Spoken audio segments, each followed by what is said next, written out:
Hello, this is a basic Canvas overview tutorial for Fall 2024 quarter. My name is Paige Coleman and I am Canvas Faculty Support with Learning Technologies and Spaces. We are part of the Office of the Vice Provost for Student Affairs.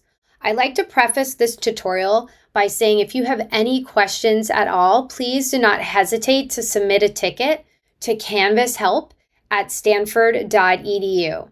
There is no question too big or too small, and I assure you your request will not be lost in a long ticket queue. We have a highly responsive team.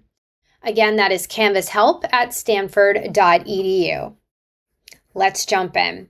If this is your first time navigating to Canvas, please leave additional time to web authenticate. You will be prompted to do so.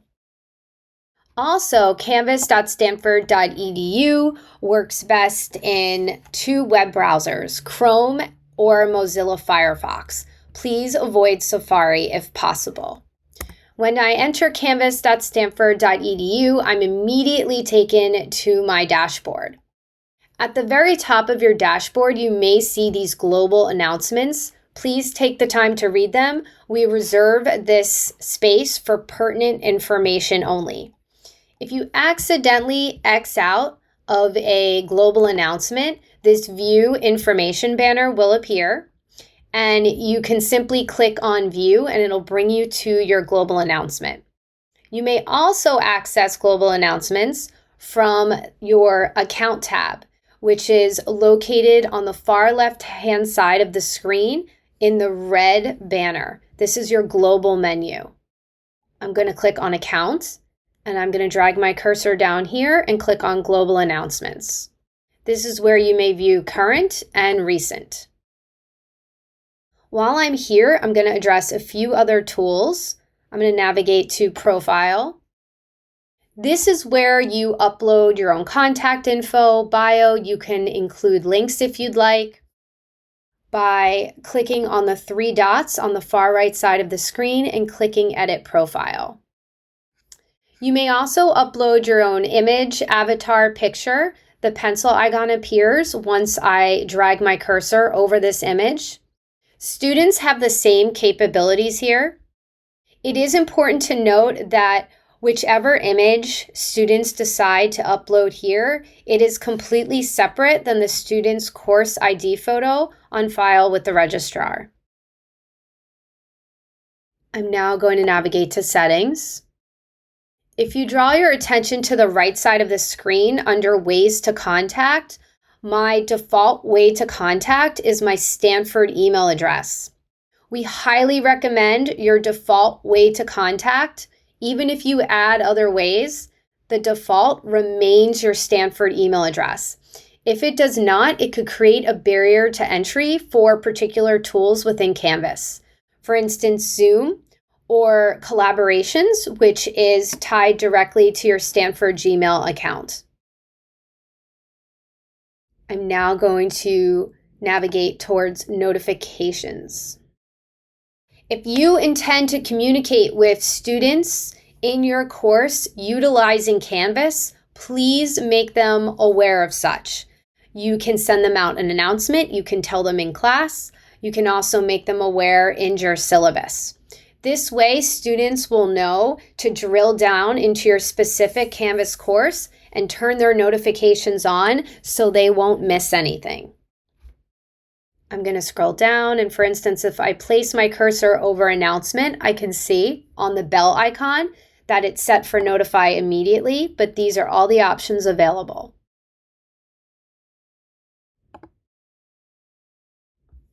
At the top of the page under Notification Settings are these blue information banners. Please take the time to read these. They may be blue, gray, orange, red. I'm now going to navigate back to my global menu and click on Dashboard. By default, all courses are unpublished. So if you don't see the course at the top under Published Courses, please scroll down for Unpublished Courses. The absolute last thing that you should do when your course is student-facing ready is publish the course.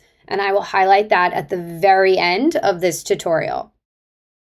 We pull information from Access, so if you do not see a course card representing the course that you are teaching, please contact the department admin or the registrar's office. The same applies to students. If students are enrolled in your course, a Canvas course card representing that course will populate on their dashboard. I'm going to scroll up here and I'm going to click on these 3 dots next to View All Courses. Once I click on these 3 dots, I have these different views.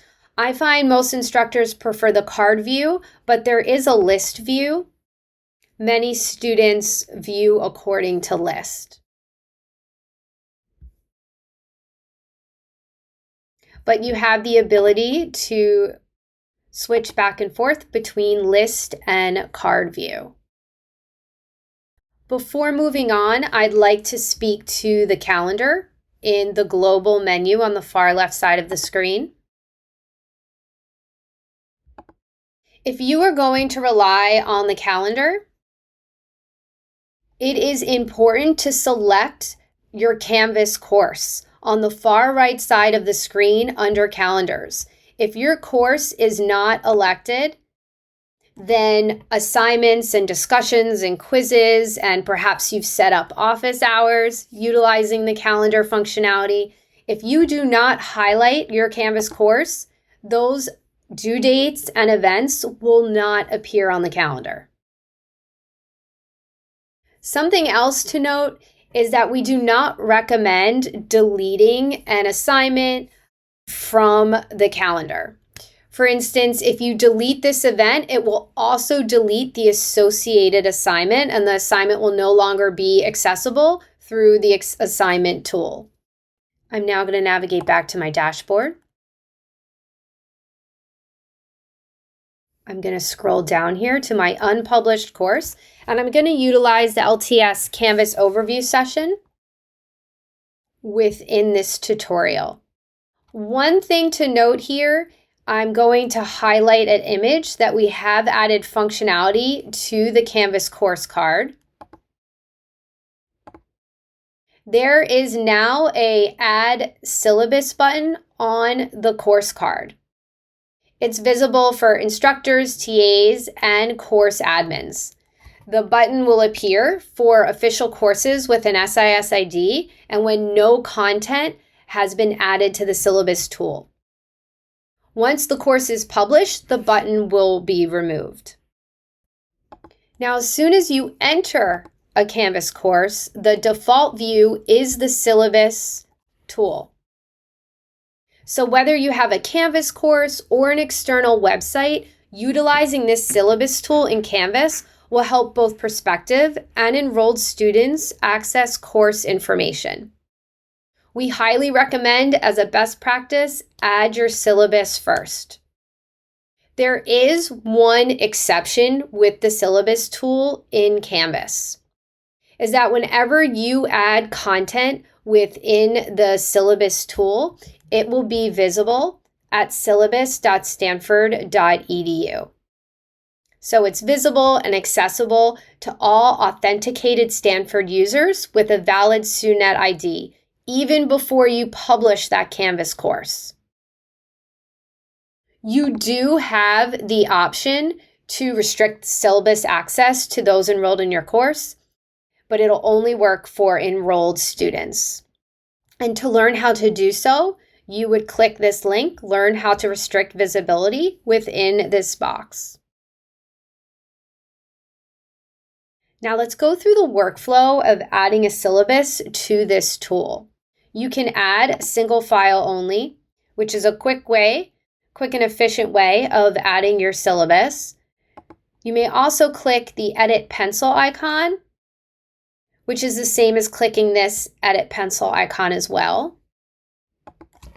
I'm going to click the Edit Pencil icon, and this rich content editor box will appear. We refer to this as the RCE box, and this box remains consistent within other tools in Canvas. For instance, when you're creating an announcement, an assignment, a discussion. a page.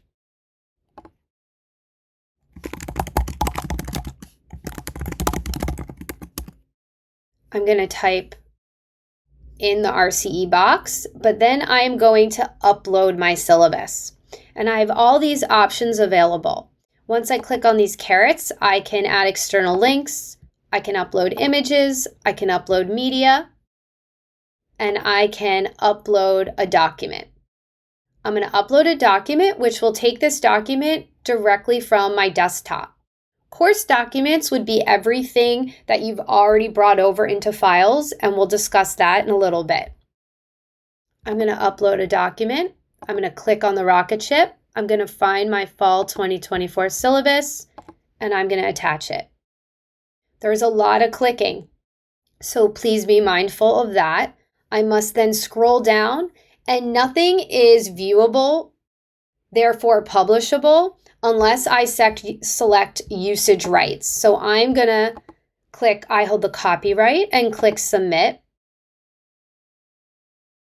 And that yellow toolbar appeared, which signifies the syllabus inserted itself into the RCE box. But then I must also click update syllabus at the bottom of the page. And here is the syllabus. If you have any questions at all regarding this process, please submit a ticket to canvashelp@stanford.edu. So again, we recommend uploading your syllabus as the first best practice. The second best practice we recommend is bringing all your content over into files. However, before I delve into files, I'd like to highlight two other tools. The first one being roster photos. Now, roster photos is only visible to the teaching teams. But this tool is a great way to familiarize yourself with the students in your course. I'm going to highlight a more robust visual because this is my demo course, so I have few students. Students have the ability to navigate to access and record their pronouns and name pronunciation, which we pull into Canvas, this roster photos tool. So once you click on one of the students, you're able to view their pronouns and you're able to listen to their name pronunciation. If this doesn't appear for the student, please have them navigate to access to make these selections. Also, within roster photos, you can print. You can print according to name only or photo only. And again, this is commonly used by teaching teams to familiarize themselves with the students in their course. I also recommend that you download the roster, which may be found on the far right side of the screen. This is essentially a fail-safe.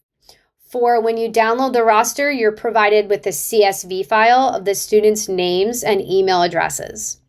We have found in the past, unfortunately, at any given time, there can be a lag time in notifications deploying to students. For instance, if you created an announcement and you yourself did not receive a notification that that announcement deployed, it's unlikely that it did. So if it's an important last-minute announcement, or for example, if class was canceled, you would have the student's name and email addresses, and you could send them an email. We recommend downloading the roster in the beginning of the course and then after the add drop period. One more thing here, when accessing roster photos, you may encounter an error message when utilizing Chrome. So please clear your cache or utilize a different browser. This is an issue with many Stanford sites. I'm now going to drag my cursor down and click on the People tool. So the People tool is visible by most roles within Canvas. It's important to note here it's not visible to the observer, librarian, course content share, or reviewer role. However, it is visible to students. I recommend keeping this tool visible to students, especially if you're going to utilize a lot of group project, collaborative-based work within the course. Students, though, will only be able to see other students' name, section, and role. I'm now going to navigate to Files. Now, we recommend uploading all of your content into Files. This is the second best practice. It's much easier to further design and develop the course when your content is already within your Canvas course files in this tool. I'm going to start by creating some folders. Regarding naming conventions, we recommend utilizing names, project, themes, other titles. Do not use dates if at all possible. If you are going to utilize dates, it's going to make it much more difficult, especially if you're going to import this quarter's content into another quarter's Canvas course. All that content will roll over along with the dates, and the dates will no longer be relevant. So you'll be creating a lot of extra work for yourself by having to go in and edit all those dates. So I am creating folders. Once I place my cursor over a folder, it highlights in blue and these 3 dots appear. I can click on the 3 dots and then I have these options. I can even manage usage rights, which means I can lock that folder down by scheduling availability. Manage the usage rights and publish the folder. I can also add individual documents to the Files tool. I'm going to click Upload and choose a document. I can also drag and drop content into this box. If you notice here while I'm uploading some documents, this red exclamation mark appears next to the document. As I mentioned with syllabus, a document is not viewable and therefore not publishable if you do not set usage rights. So this red exclamation mark is prompting me and reminding me to set my usage rights. I'm going to select I hold the copyright and publish. I can also schedule availability for this document, as I highlighted when creating the folders. Clicking Save. Now you may think to yourself, this is going to be a lot of work and a lot of clicking, but there is bulk functionality within the Files tool. If you are on a Mac, press Command A, and if you are on a PC, press Control A. And as you can see, everything highlighted in blue, and this toolbar appeared at the top of the screen. So it allows me to delete according to bulk, manage usage rights according to bulk, move content around, download the documents as a zip, and manage access. And a view screen to toggle from document to document. I'm going to click on Manage Usage Rights, and I'm going to set my usage rights for those other documents with the red exclamation mark next to them, and publish. Files can be adjusted at the file level, but not the folder level. So you'll have to drill down into files if they're within folders. But the files will be downloadable. And the visibility by default is set to course. Now, I'd like to speak to this S icon, the white S in the black circle. This is Scribe. This is a self-serve document conversion tool that transforms text and image-based files into a variety of output options, including audio, braille, or e-text formats. It will be visible in the Files tool by default. You can disable it, and I'm going to highlight that workflow now. I'm going to navigate to Settings. And I have course tabs at the top here. I'm going to select Navigation. And as you can see, these tools on the right mirror the tools on the left. I'm going to find Scribe here. And to disable it, I'm simply going to drag and drop it down. And then scroll down and do not forget to click Save.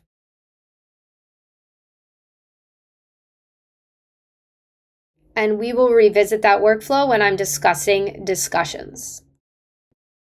Let's now delve into announcements. As you can see, there's that /icon next to announcements. So this could mean one of two things. It could mean there is no content in announcements, which is the case here. I've yet to create an announcement, or you've hidden that tool from students. And to hide tools from students, it's that same workflow I just highlighted by going to Settings, Navigation, and disabling the tool by drag and dropping it down and then clicking Save. I'm going to click Add Announcement. However, I'm noticing this red information banner at the top of the screen. Always be mindful of these and please read them before creating content. Notifications here will not be sent for any announcements posted before the course is published. I'm going to click Add Announcement. And here again is another orange information banner. So either create your announcements after the course is published so students will be notified of the announcement. However, you can also complete these available from and until dates after the period of time you know your course is going to be published. That way students will receive notifications. There used to be an option here to delay posting, which is no longer available.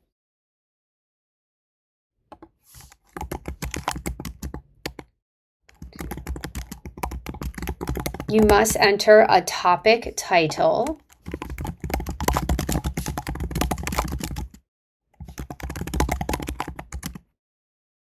I'm going to scroll down here. And let's say I'm setting up my course before I'm publishing it. So I'm going to choose an available from and until date after I know my course is going to be published. The default time field here is sometimes 12 a.m., other times 11:59 p.m. in other tools. So please be mindful of the time. I don't recommend anything being due at midnight or a minute before midnight.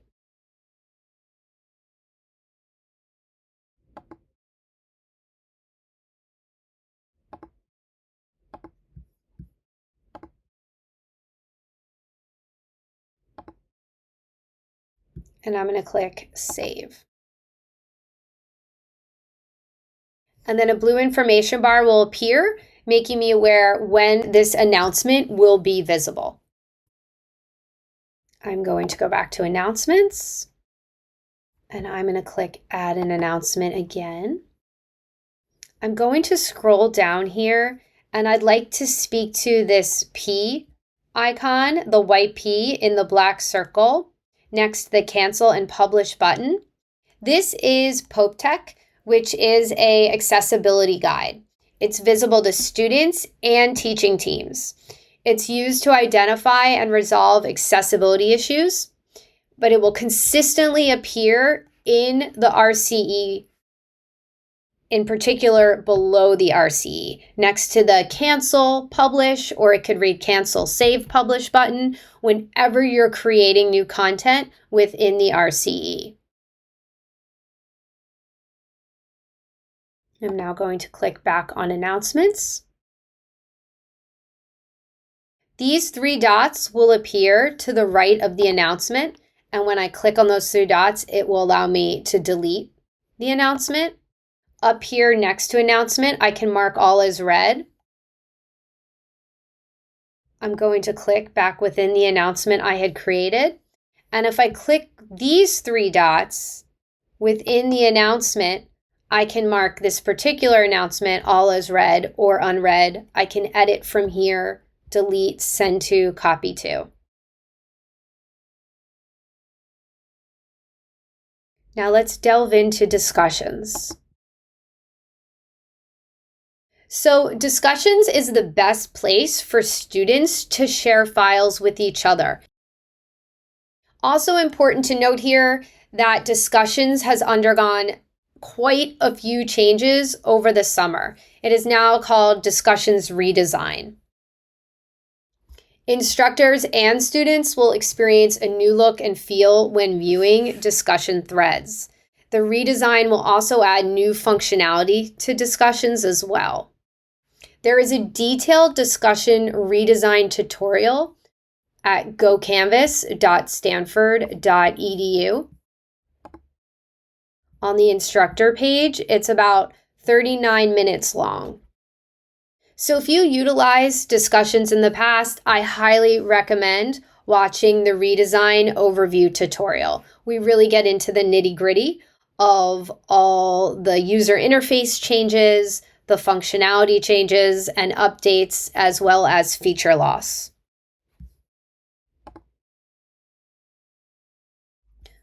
Right now, I'm just going to go through the process of creating a discussion. I'm going to click Add Discussion.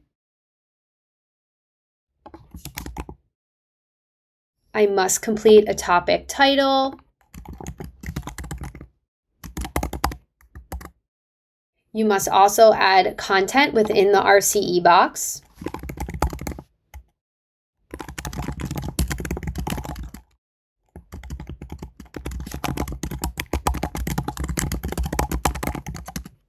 I'm going to scroll down within Options, Anonymous Discussion. This is a new feature here. I'm not going to select it for the sake of just overviewing the creation of a basic discussion thread. I'm going to select Graded here. Every time you select something to be graded, a column will appear for it in the gradebook. I'm going to allot 2 points. If you click on the caret for Display Grade As, these are the options available to you. I'm going to keep peer review off.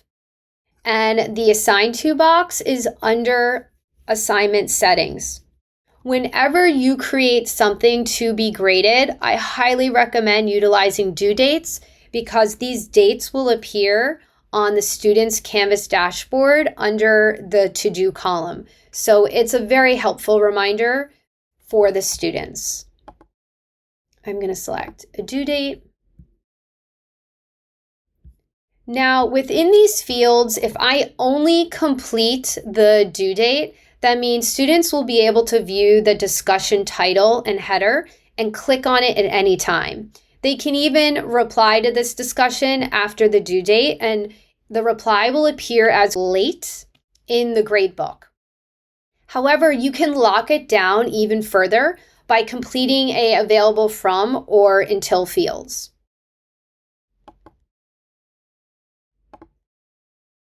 Again, the default time is midnight, so I'm going to change that.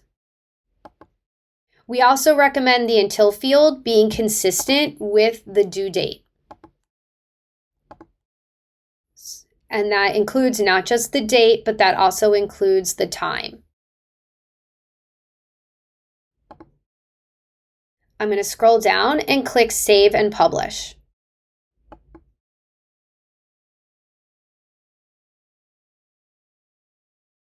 Now here I can see that this discussion thread was assigned to everyone. The due date is at the very top. I can see the available from and until. And on the far right side, I can see how many points. This radio button is for publish, unpublish. The flag is for subscribe, unsubscribe. I can click on these 3 dots to mark it as read, unread, to edit, delete, send to, copy. I can open it in SpeedGrader. I'll address SpeedGrader when I'm reviewing assignments. Also, the reply button is much more prominent now. The top right, opposed to drilling down by clicking Edit, by clicking on the 3 dots, then clicking on Edit, there's an Assign To icon at the top, a rectangular box with an image and a little lock. I'm going to click on Assign To, and this will bring a panel out from the right side of the screen. So this is where I could quickly adjust the due dates, the available from and until settings.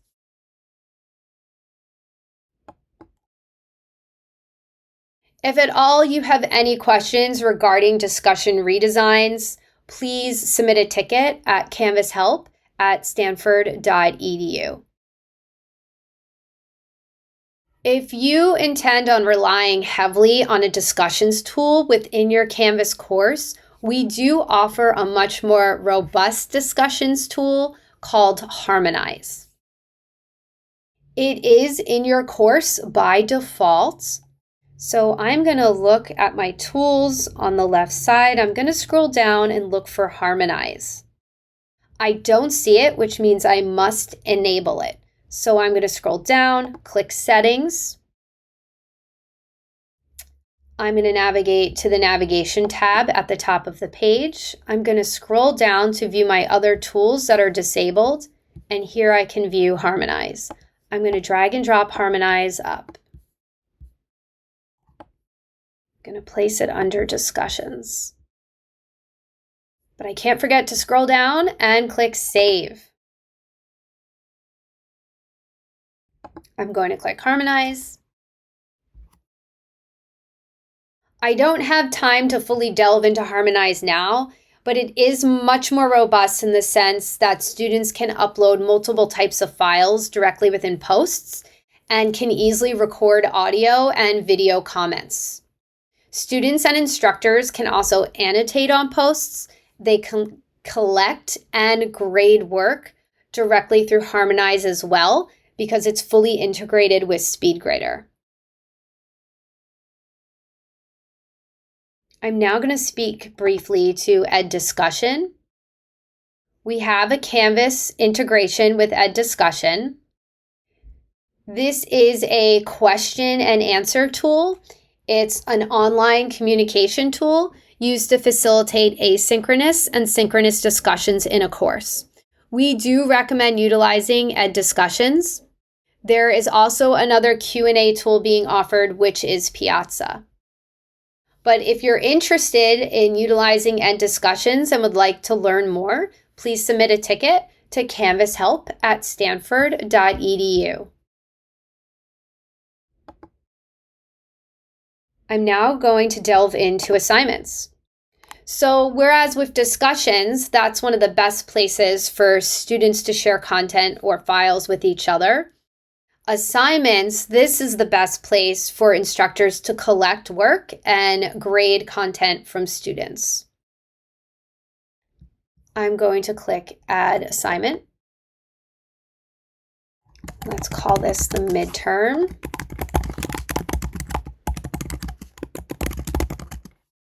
I'm going to scroll down. I'm going to allot points. These are your options though, if you select the caret next to Display Grade As. If this is your first time creating an assignment, the submission type may appear as no submission. It's very important that you click on this caret and select Online. If you don't, students will not be able to submit work to this particular assignment. We recommend File Upload. Please take the time to read these other options. And then I need to manage my Assign Access and Assign To. And just as I mentioned with discussions, the same applies here regarding creating the due date and locking it down even further between Available From and Until. I'm going to select a due date and I'm going to lock this down since it is a midterm. I'm going to make the until date consistent with the due date. As you can see, if it is not, that banner will appear in red, reminding me to correct the until date. I'm going to make the time consistent as well. And I'm going to click Save and Publish.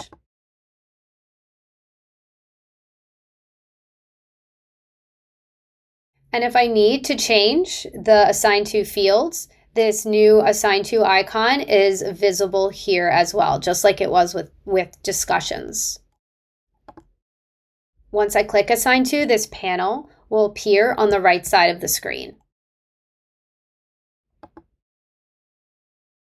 Now I'm going to enter student view. Let's say this is my first time creating an assignment and I want to ensure that I set it up correctly. I'm going to enter student view. This lovely pink fuchsia border appears that signifies I'm in student view. And I am going to submit work to this assignment shell as a student. I'm going to click Start Assignment. I'm going to click Upload File, choose my file, open,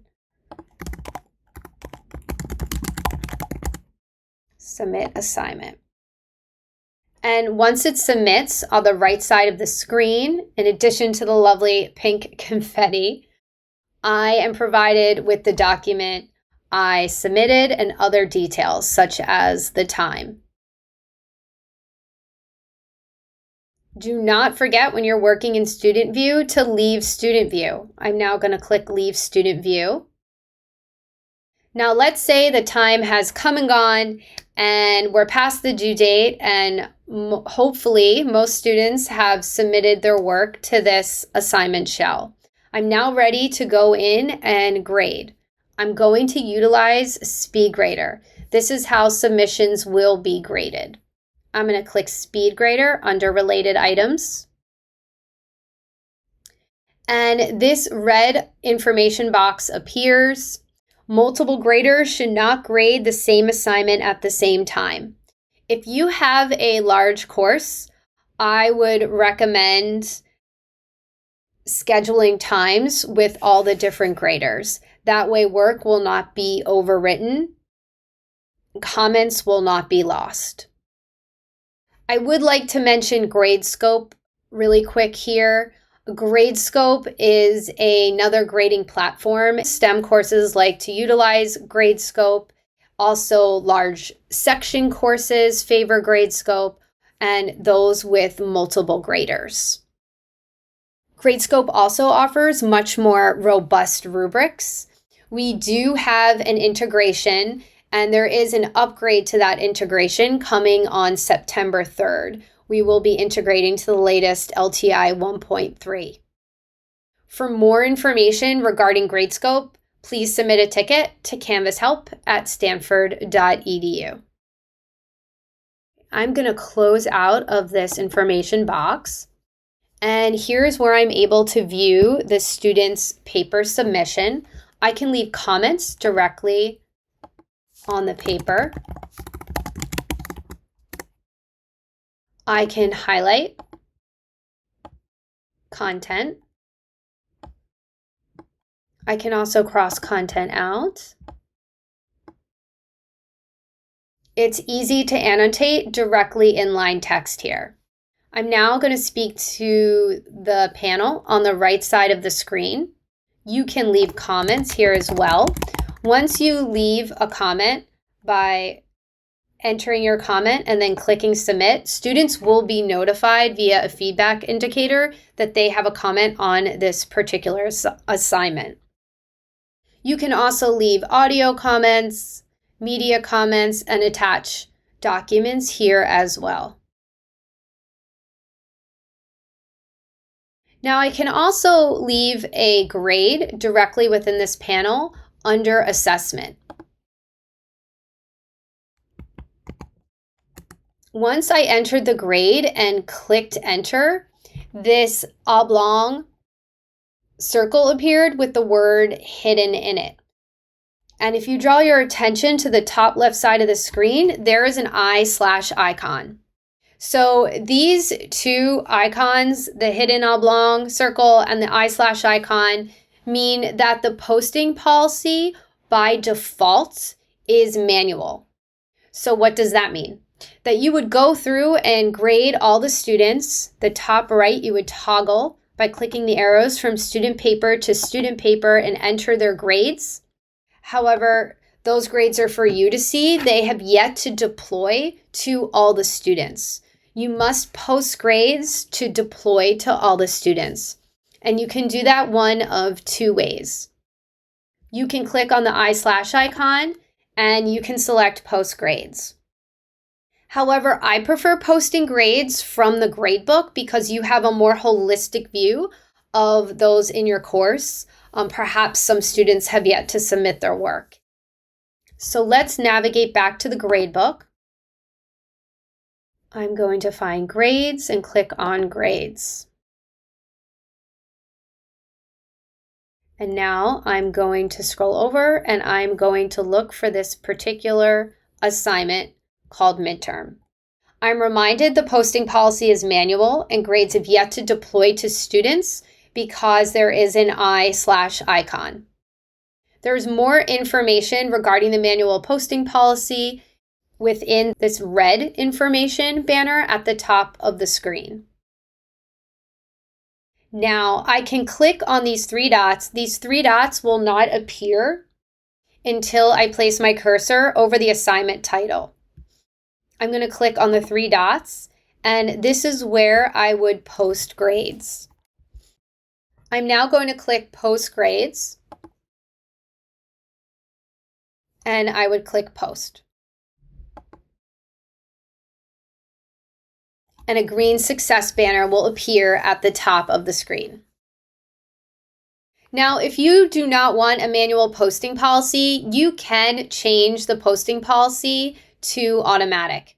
And you can do that for the entire course, everything in the course, or you can change it to automatic per assignment.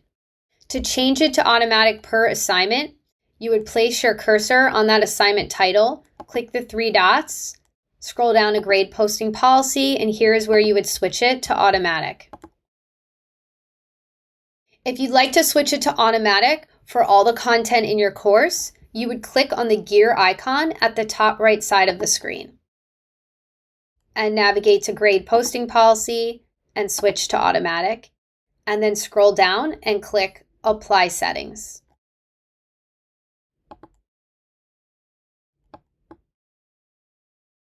You also have the option to submit work now on behalf of a student. To do so, you would click, for instance, Liz Lemon here within the midterm did not submit her midterm paper. So I would click on this little dash within the tray for Liz Lemon under the assignment. And here I can submit a grade for her directly here. But if I wanted to upload the paper so I could grade it in SpeedGrader, I would click on this arrow and this panel will pop up on the right. And here is where I would click Submit for Student.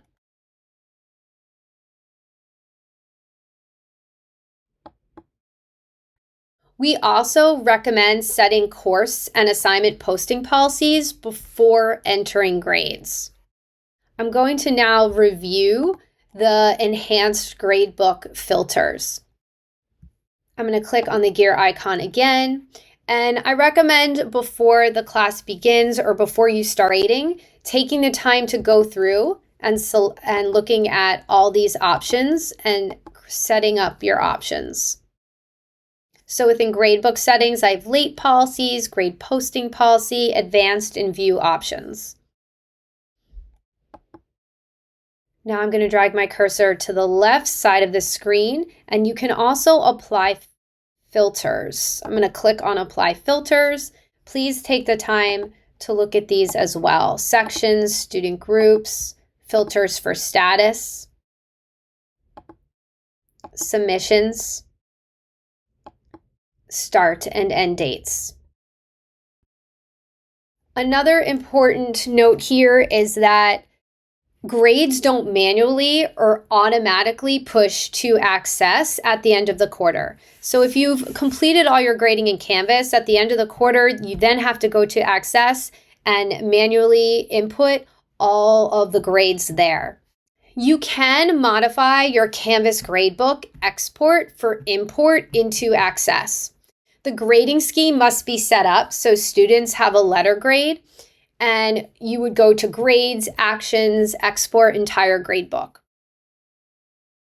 A new CSV file with a few fields must be changed in order for this to work correctly. So for more information, if you're interested in this process, please submit a ticket to canvashelp@stanford.edu. I'm now going to navigate back to my course, and I'm going to scroll down to Collaborations. Now, as I mentioned, collaborations are synced directly to your Stanford Gmail account. By default, collaboration syncs to Google Drive LTI 1.3. There are many more file options here in addition to the Google Documents. Now that I'm in collaborations, I'm going to click Add Collaboration. You would assign a title here. You would assign a description, and then you can also choose the students that you would like to have access to this collaboration. But in addition to instructors, students can also create collaborations as well.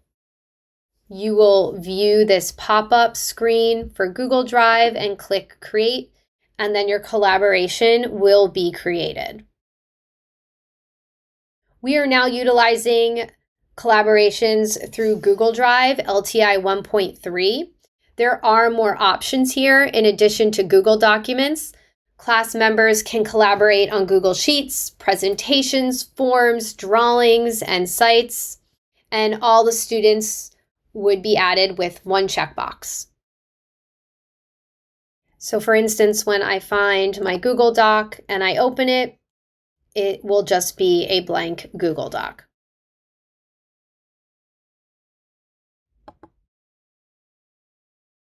Moving forward, I am now going to briefly review quizzes. We are utilizing classic quizzes. I'm going to click Add Quiz at the top. I would, within the Details tab, give my quiz a name.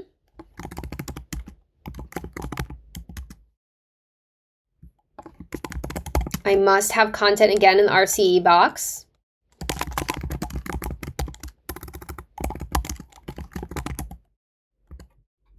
I'm going to scroll down. Within quiz type, I'm going to click the caret, and these are the options available to me: practice quiz, graded survey, ungraded survey.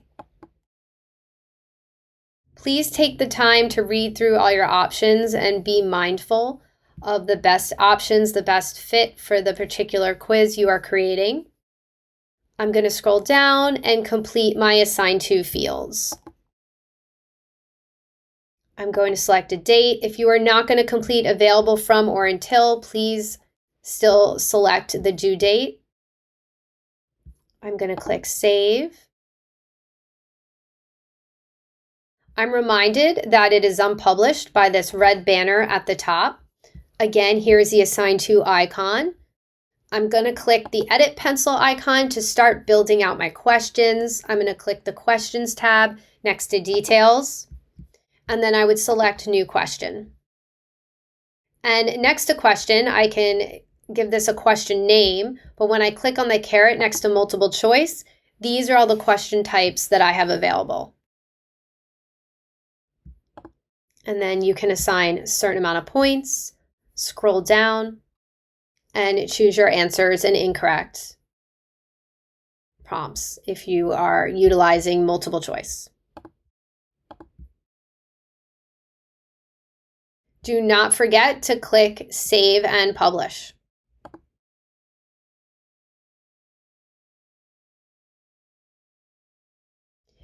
Now, if you've already created all your assignments and your discussions, even your announcements, you've built out all your content, brought your content into the Files tool, you can take it a step further to design and develop your course according to modules or pages.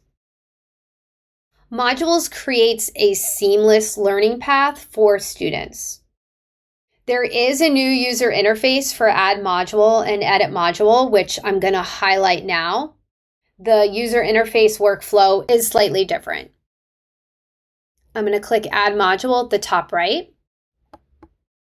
and a panel pops over from the right side of the screen, and I'm going to start creating my module names.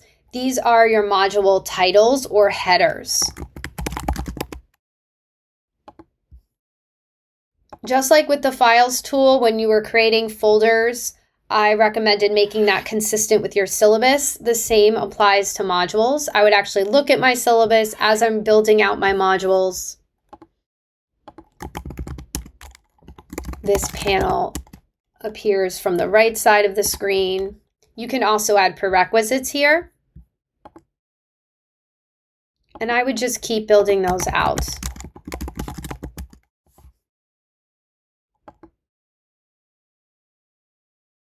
Now I'm going to start adding content within each module title.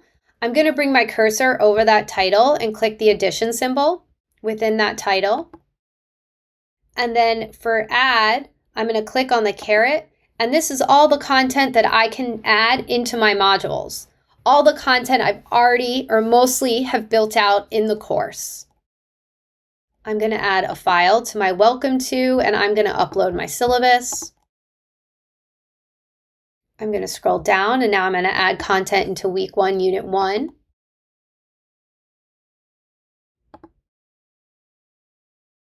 So I don't have a week 1, unit 1 assignment created yet. This is when I would click on create assignment. I would give it a name. So even though it has inserted itself properly into this module title for week 1, unit 1, I must click on the assignment, and this will bring me to the assignment page where I can build out the assignment shell. So now I'm going to click the edit pencil icon and create this assignment.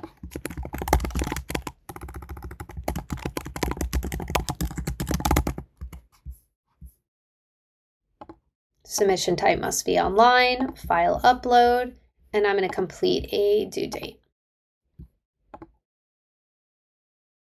And now I'm going to navigate back to modules.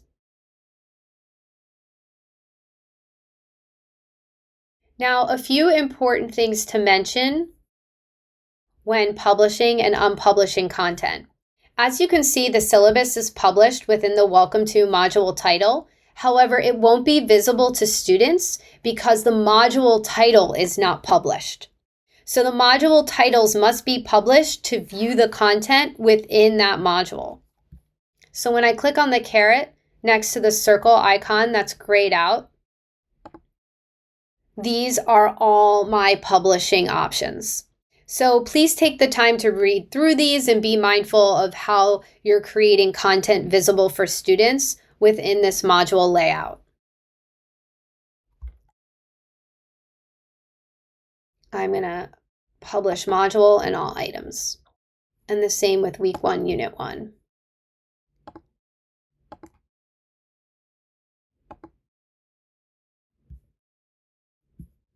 For instance, in week 2, unit 2, I've had an assignment added and a file. I can also add discussions here.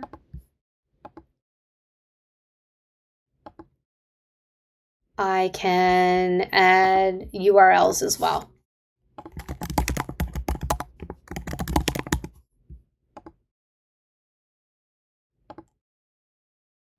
I can publish the module only and then leave other content not published, as you can see here with the Stanford link.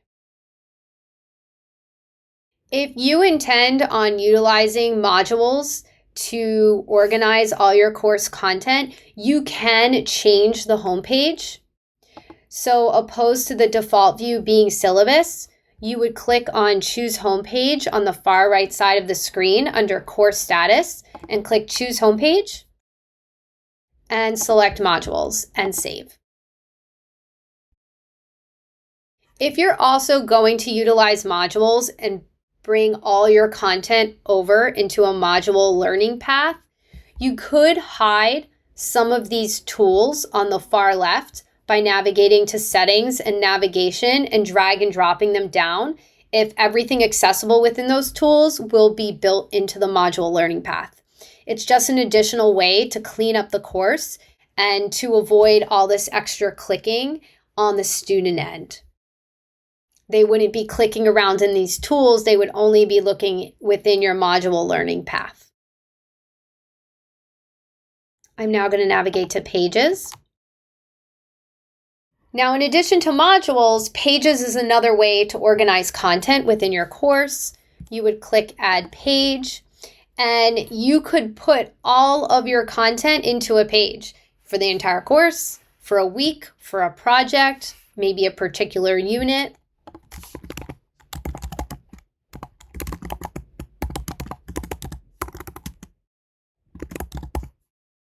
And you would fill this RCE box with all that content. However, we do recommend within options that it remains only teachers. When I click on this caret, if I were to utilize teachers and students and change it to this particular setting, then anybody could access this page and they could accidentally rewrite or delete content from your page. When teachers and students is selected under options, it serves more as a wiki page. So we recommend only electing teachers. You can also publish this page for a specific date. I'm going to choose a date in the future here. So if you select a future date, you'll notice at the bottom, save and publish will be grayed out. You only have the ability to save it. And then if you're going to publish at a specific date, I recommend making the available from consistent with that date. Again, I'm changing this default time here. And I'm going to click save. And once I click save at the top, I have the assign to icon. I can click on that to quickly revise my changes to available from. And then I'm also reminded it will publish on a future date by the calendar icon at the top right next to assign to. And if you intend on relying on pages opposed to modules, you can navigate back to home and choose pages as your home page instead of syllabus or instead of modules. I'm now going to speak to Panopto course videos.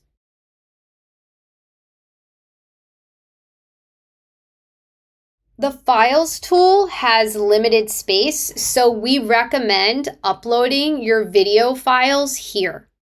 You can create and upload videos directly here. There are much better controls for editing, creating, and revising. Your Zoom auto recordings are uploaded here as well if the meeting was created in Canvas and recorded to the cloud. I would like to mention a new Panopto warning.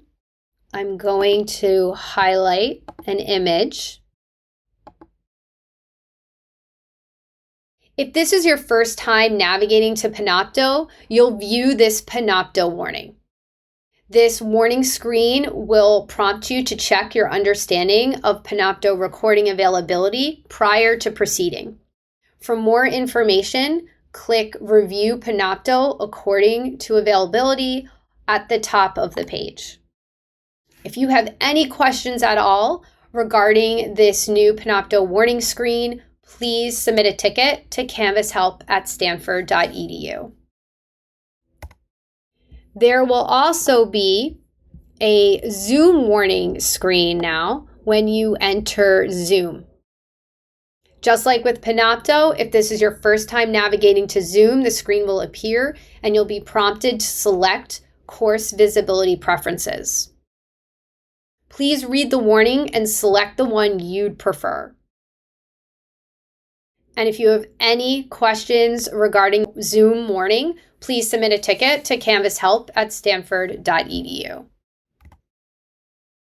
I am now going to go through the process of creating a Zoom meeting through our Canvas Zoom integration. I'm going to click Schedule a New Meeting. And I am taken to this page, which may look familiar. A few things to note here, that every meeting date and time will auto-populate on the Canvas course calendar. Each meeting will generate a notification if the Canvas course is published. I'm going to create a topic, complete a description. I'm going to select the time, duration, Something important to note here with recurring meeting, we highly recommend that you set up your recurring meetings prior to publishing a Canvas course. This will prevent an overwhelming amount of notifications being sent to students. I'm now going to scroll down. We recommend selecting only authenticated users can join the meeting. We recommend not selecting Enable Join before host and not selecting Use Personal Meeting ID. Regarding breakout room pre-assign, you can add students individually when you create rooms as long as they can authenticate into Stanford with their stanford.edu account. If you'd like automatic recordings of the meeting, select Record the Meeting automatically and save the recording in the cloud. Once processed, all Zoom Cloud recordings are made available to students within the Canvas Zoom tool, as well as imported into the Panopto Course Videos tool. Once you click Save, you will see the conference appear under Upcoming Meetings. By default, once your meeting is scheduled, students will receive an email notification if the Canvas course is published. In addition, the meeting will also appear on the student's Canvas calendar. Meetings will also appear in the Zoom portal for the host. Cloud recordings will auto-appear in Canvas for most courses and load to Panopto Course Videos tool. Some schools do not use Panopto though. To delete recordings, be sure to delete them in both places, Zoom and Panopto. Now this fall, we introduced the ability to restrict Zoom meeting links and recordings to specific sections. If you're interested in learning more about the restriction to specific sections, please submit a ticket to canvashelp@stanford.edu. There are 2 other integrated tools. Poll Everywhere is available by request at canvashelp@stanford.edu, and Slack is available by default. I'm going to navigate to Settings and click on Navigation at the top. I already have Slack enabled, but it may be down here. You would enable it by clicking on it and drag and dropping it up and clicking Save. There's also now a course extender tool. Instructors can now unlock courses after the term ends. For more information, please submit a ticket. The absolute last thing you should do when your course is student-facing ready is publish the course. You can publish from the homepage by clicking Publish Course in the rectangular box with the red box around it on the far right side of the screen. I prefer publishing my course from here. However, you can also publish a course from the dashboard. There is a Publish Course icon on the Canvas course card. You can also publish the course while you're in settings as well. Now I'm going to navigate to Help in the global menu on the far left side of the screen in the red bar. Request help from Stanford Canvas support. This is the same as submitting a ticket to canvashelp@stanford.edu. So if you're working on content within your course and you have a question, you can navigate to Help and request help from Canvas Stanford support. This is another great way to submit a ticket. It goes to the same place, so you don't have to exit out of the screen, go to a different window, and enter your email. There's also the option within Help for immediate help with Zoom or urgent issues. There's an email for continuing studies, and you can browse the Stanford Canvas FAQs. These are our own Canvas Help articles that are very helpful and pertain directly to our Canvas instance here at Stanford.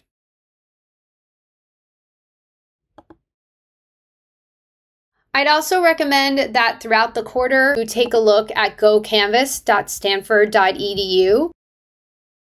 I'd recommend navigating to news a few times throughout the quarter within gocanvas.stanford.edu.